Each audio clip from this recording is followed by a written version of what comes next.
Pila ka mga dalagko nga syudad sa probinsya sa Negros Occidental ang wala pa naka-transmit sang boto bangud sa palyado nga SD cards. Proklamasyon posible hiwaton pa sa maabot nga Webes. Yaring report.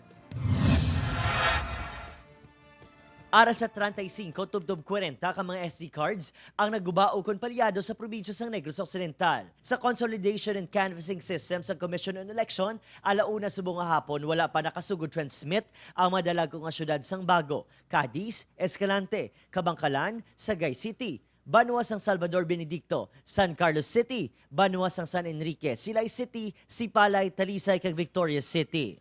Once may go signal na pwede na to, gakadto man to dayon ang ato na election officer mo to retrieve ang replacement na SD cards. Ginalauman nga masolusyonan sang NSTC kag Regional Hub ang depektibong SD cards agutayuyon nga maka-transmit sang resulta.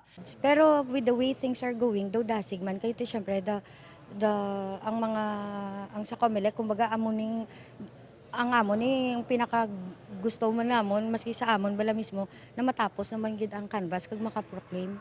Ginapaabot man ang pagsinapol sang Provincial Comelec kaupod ang kapulisan kag militar sa idalom sang Provincial Joint Security Control Center. Upod si Reynald Castillo, Adrian Prietos.